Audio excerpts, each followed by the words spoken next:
Hey, where are you going? I want another beer. Jim! My God! Ah! We're under attack! Help! Help! Nostalgia Network, where we celebrate all things 70s and 80s sci-fi, action, and B-movies. You know, the fun stuff, the outrageous stuff, cringe and so bad it's good cinema. In many cases, it's the beautiful trash that absolutely raised us.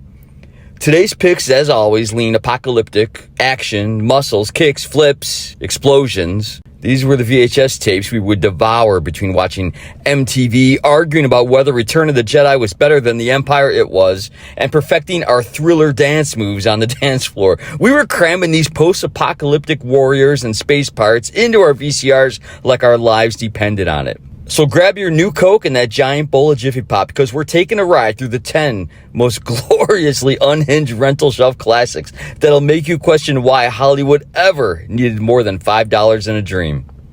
Let's press play. PICASSO Trigger, code name for a killer. Steve Bond is Travis Abilene. No, we were going to launch this one off with Megaforce, but man, the copyrights, I can't show 1 second of Megaforce. So we're going to switch to 1988's PICASSO Trigger. And if you were the kind of kid who snuck into the backroom section of the video store when your parents weren't looking, or had that one cool friend whose older brother had the entire Andy Sedaris collection on VHS, then you know PICASSO Trigger. The fourth entry in Sedaris' gloriously excessive Bullets, Bombs, and Babes series that's essentially James Bond if 007 was replaced by multiple Playboy playmates in bikinis wielding rocket launchers.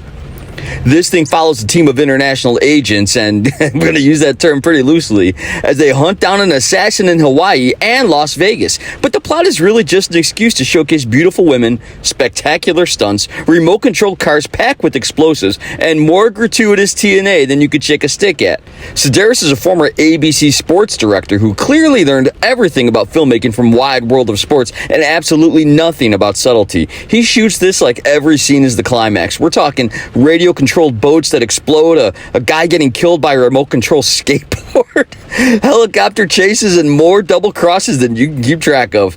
Shot for probably whatever Sedaris had in his checking account, plus whatever Malibu Bay Films could scrape together. This played constantly on late-night cable, where it was edited so heavily for content that half the runtime disappeared. But the uncut VHS version became legendary among a certain demographic of teenage boys and video store dads who rented it for the plot and stayed for the utterly insane action sequences. This is the kind of movie where a woman in a negligee assembles a high-powered rifle, a painting literally explodes, and someone gets murdered with a boombox. And if you're wondering why it's called PICASSO Trigger, the answer is because Andy Sedaris thought it sounded cool and there's a painting involved somehow. Plot coherence was never the point when you had this much beautiful chaos on screen. God bless Andy Sedaris. John Taylor, mercenary, soldier of fortune. He's more than a man. He's a walking death machine. Now, just that quick, this is our second force, and we still have one to go. It's 1982's Raw Force. When you get tired of playing Megaforce on the Atari 2600, you could always just pop Raw Force into the Betamax.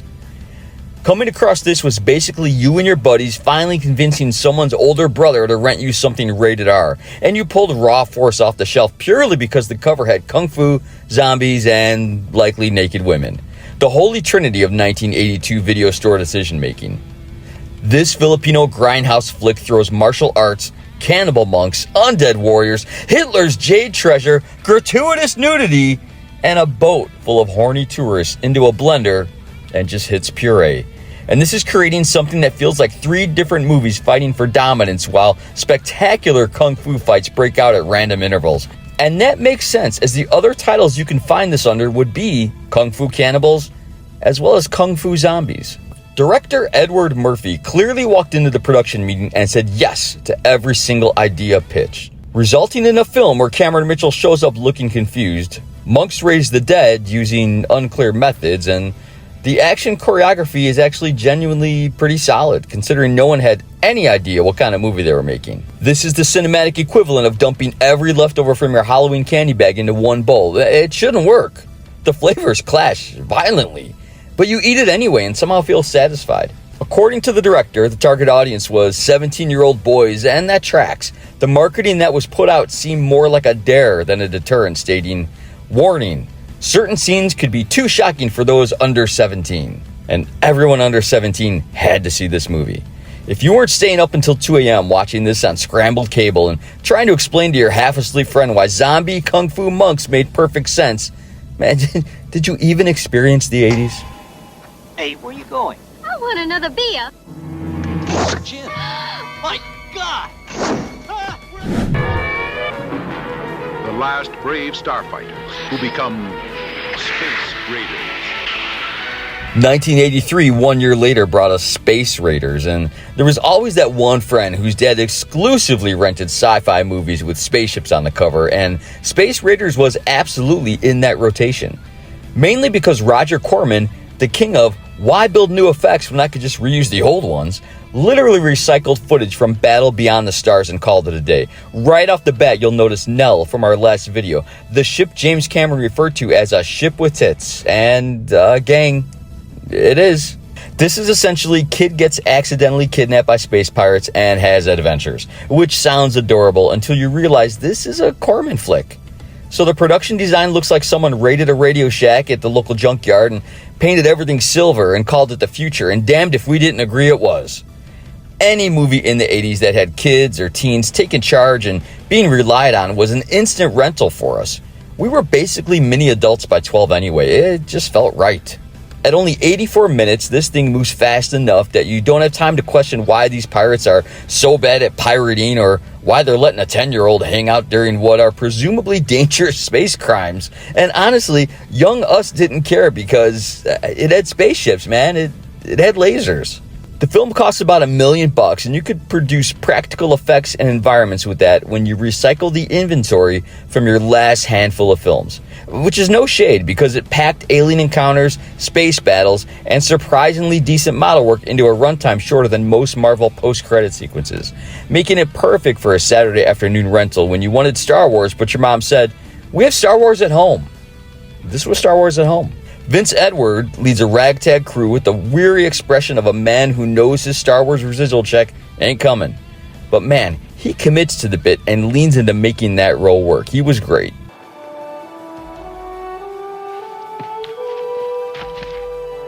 You've seen Raiders, Star Wars, Aliens, and Close Encounter. We're going to stay in 1983 with Treasure of the Four Crowns.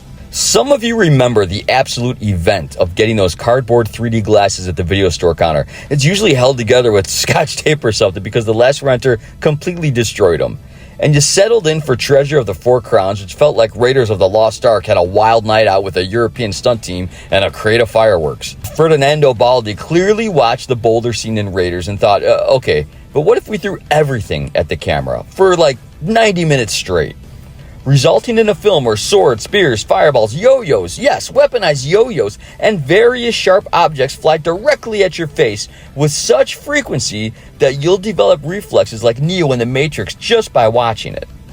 The Spanish-Italian co-production had actual stunt legends like Tony Anthony and Gene Quintano doing real, often dangerous gags that would get a dozen executives fired today, all in service of a plot about mystical crowns that grant ultimate power, or whatever. Doesn't really matter.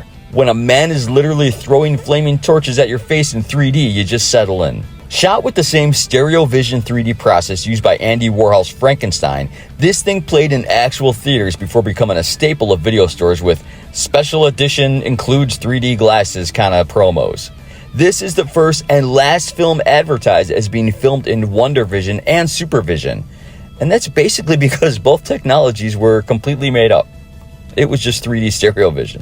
It's the kind of movie where the plot stops every 5 minutes so someone can juggle knives towards the camera. And teenage you thought it was the coolest thing ever invented. And you know what?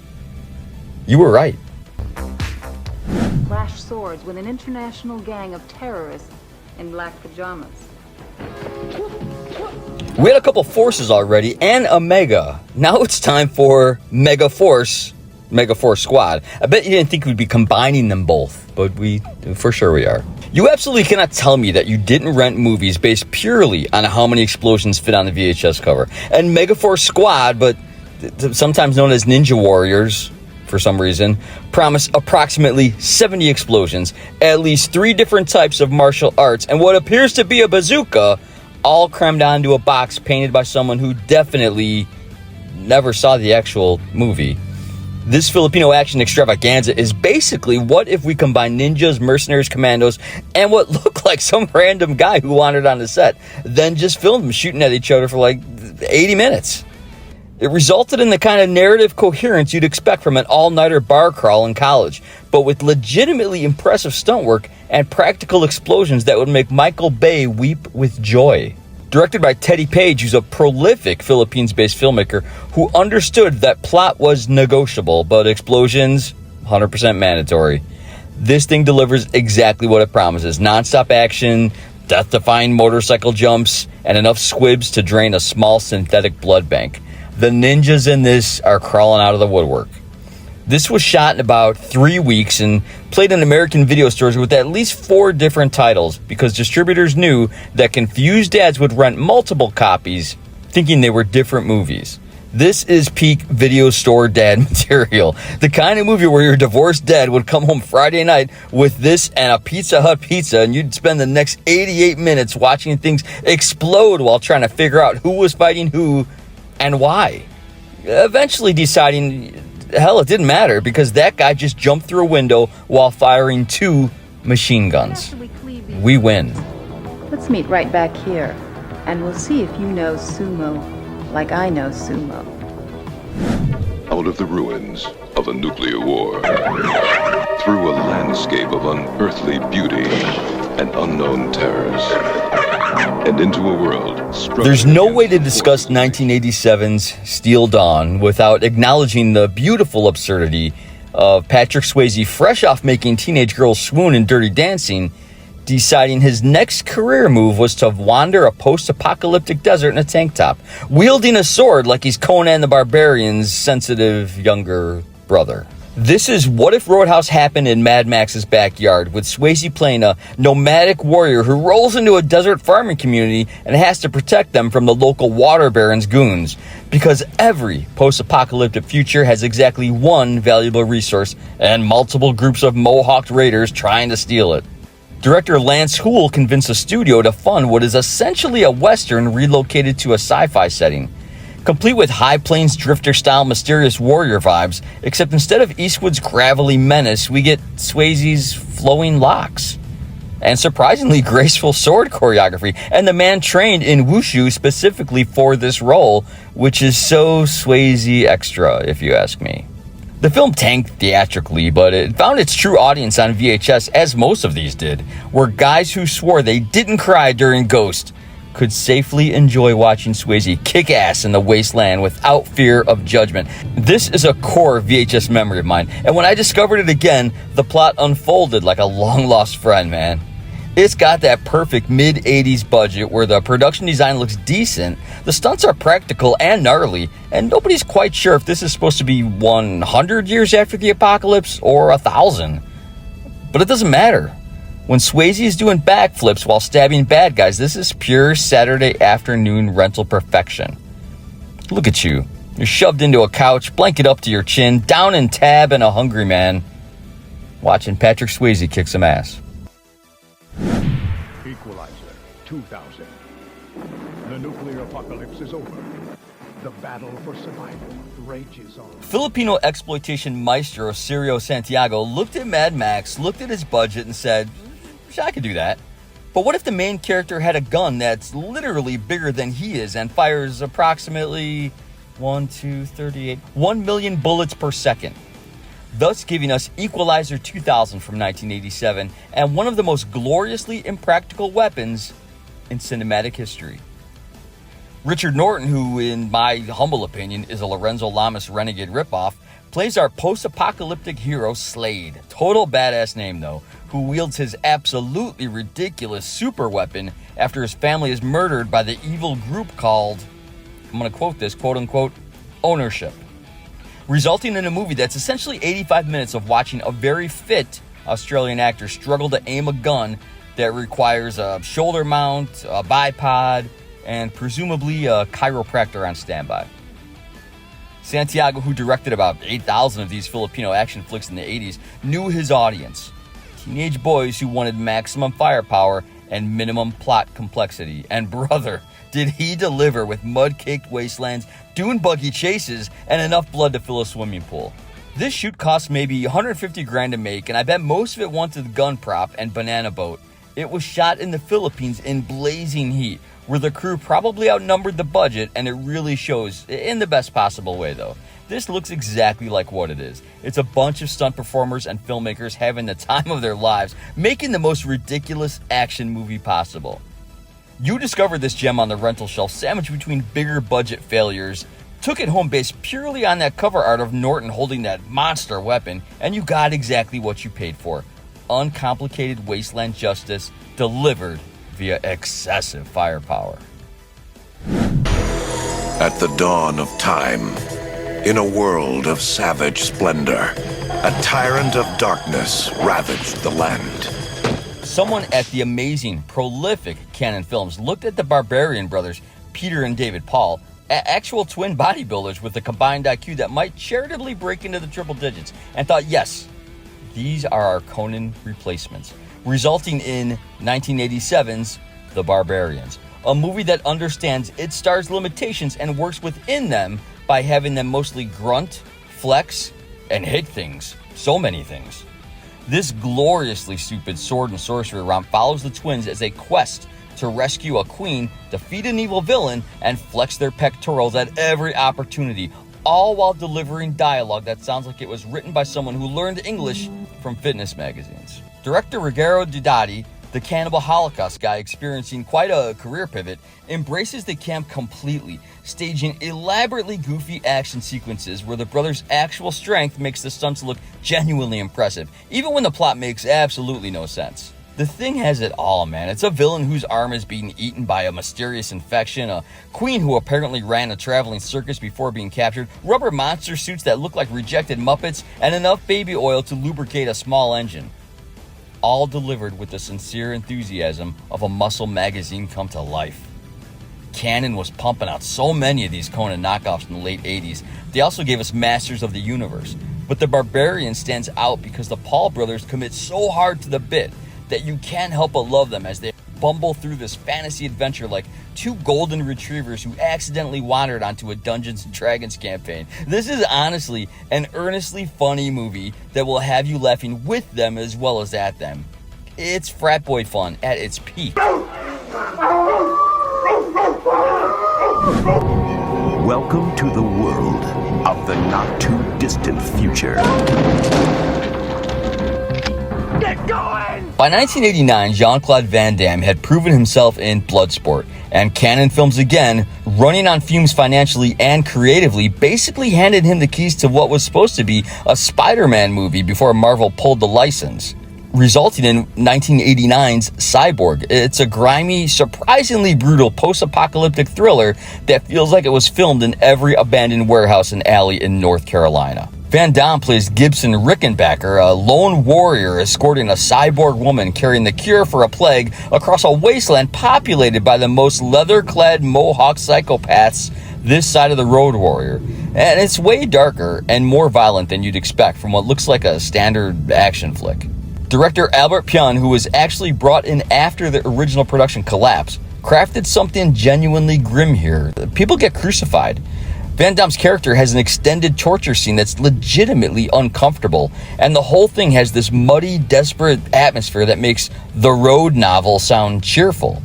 This was shot for about 500 grand, which is close to nothing for what it delivers. With a crew that was literally building sets from trash and filming in locations they probably didn't have permits for. But that scrappy desperation actually works in the film's favor, making it feel genuinely post-apocalyptic in a way bigger budgets couldn't capture.